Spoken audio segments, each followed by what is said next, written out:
Marissa and Cassidy in the Valley. Cheers. Cheers. All right, welcome back. Oh, so this is a special edition of In the Valley. Threat level AI. Dun, dun, dun. Thank you, Michael Scott.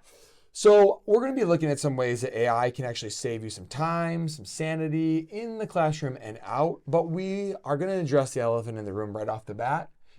And we are not really going to be talking about how it replaces critical thinking, because that's not something that we want to be using AI for to begin with. Sounds good. But there are a plethora of things that we can use AI for.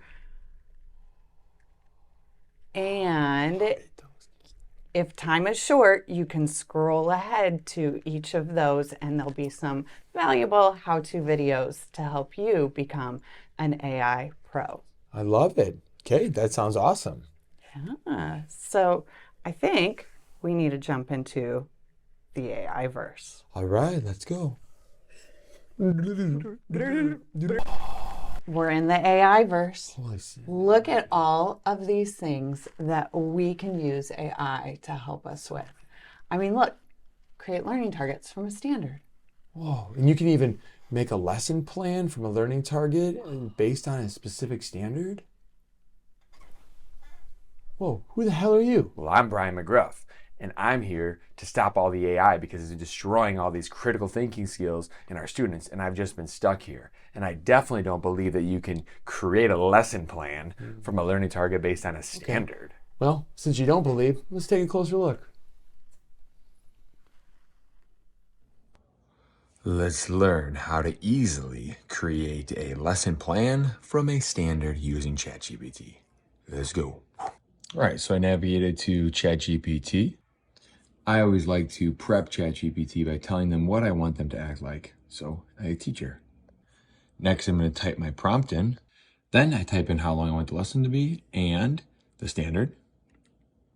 And ChatGPT gives me the lesson plan complete with the learning targets, time, and even tells me what materials I'll need, how long to spend on each things.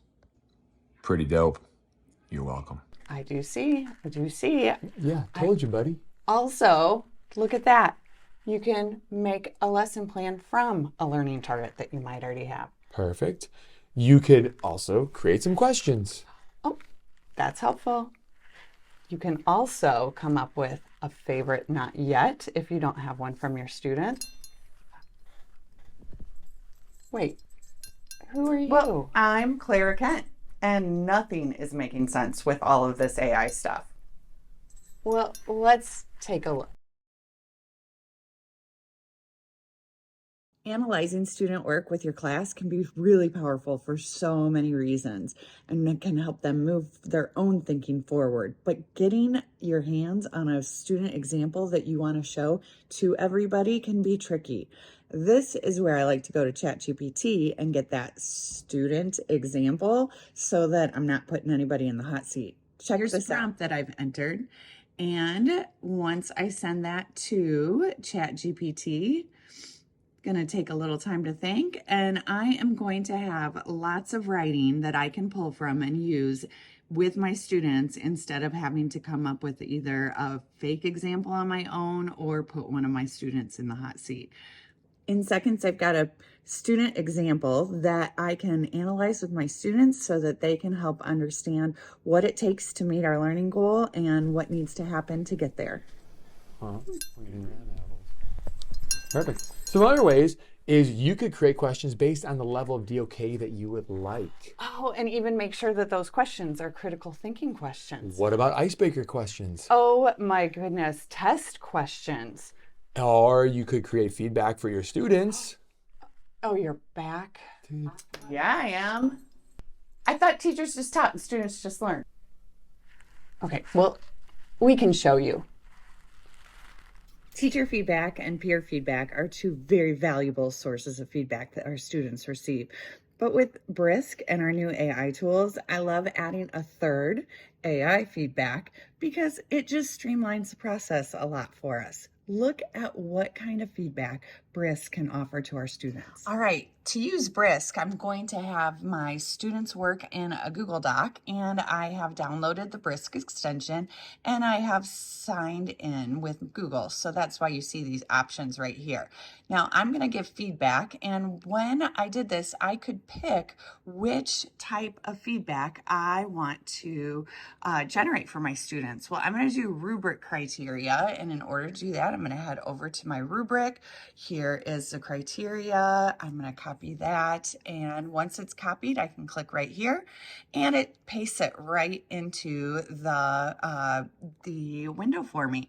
Now I just hit the button Brisket and give it a few seconds to think. It's going to give me feedback, or give our student feedback on all the criteria in the rubric.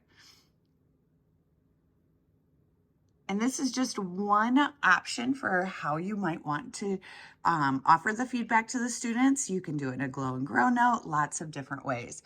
But as I read through this, there are some things that I'm going to want to change to make sure that it's aligned with where I want the students to take it. But look at this. It is a great start to feedback and helping our students reach their goals. Okay, all right. So This is getting fun. Yeah. Speaking of fun, look, it's classroom party ideas. classroom party ideas, that's amazing. Okay. What about writing letters of recommendation, or at least proofreading? Yes, for those looking at- student teachers, absolutely, absolutely. And email. Email? Oh my gosh, like time savers and proofreading and things like that? No way you got that. Yes. Yeah, you can. All right, let's look again. No. Did you know you can use ChatGPT to proofread and even make your email sound better? Well, let's look how to do it. Let's go. So here's my email that I'm going to send, and I want to make sure this sounds pretty awesome. So the first thing I'm going to do is just copy all the text, head on over to ChatGPT, ask it to make this sound neater, please. Paste in what I said, send it away, and watch ChatGPT do its work. Now I know my email was pretty short, but you can do this for just about anything, and ChatGPT will make you sound better. Now here's a pro tip. Shh. If you don't like the way it sounds, just say, "Can you make this sound more like me?" And ChatGPT will change what it said to be a little bit more like you. You're welcome.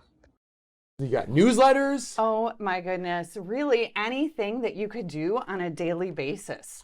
Oh my gosh, like for instance, what about Christmas cards or Valentine's Day cards? All right. Get out of here. Yeah, there's no way you can do Valentine's Day cards. What is this? I want to see this.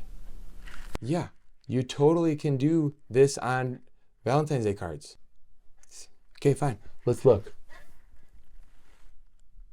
I don't know about you, but sometimes I just don't know what to say for like Valentine's Day cards and things like that. So let's see if ChatGPT can help us out. Let's go. Not sure what this will do, but let's check it out.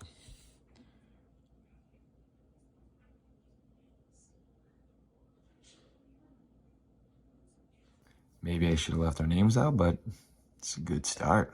Now I just gotta make it sound a little better. Can you do this for yourself? Maybe it's helpful. Anyways.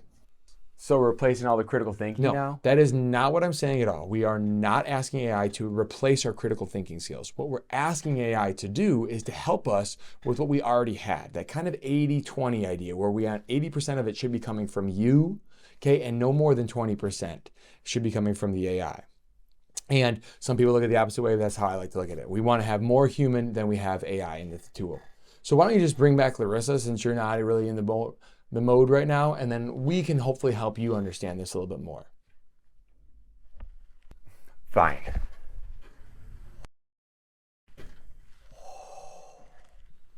How was that?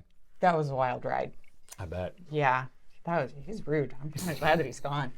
Not that guy at all. I don't see anybody that could. No. Ugly too.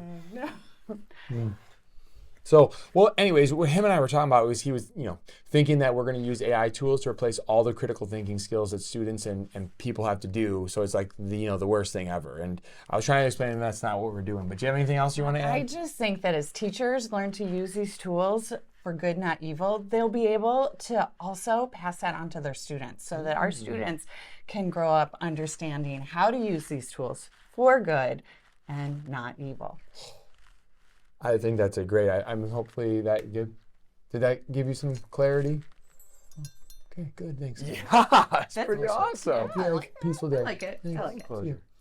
I think we should get out of here. I think it's time to get back to the valley. Let's go. That was a lot, but it was so good. So if we've piqued your curiosity and you want to explore a little more, there's always our favorite website, AI for Education, and lots of great resources there. And when you're going through those resources, if you just want a thought partner, or maybe some of them you're not quite sure how to use in the classroom or how to use on your own, reach out to one of your local tech coaches, and they can help support in any way they possibly can. I love it. Well, but anyways, I think that's all the time we I have. think so too. So I've been Cassidy, I've been Larissa and thanks for stopping. in the valley.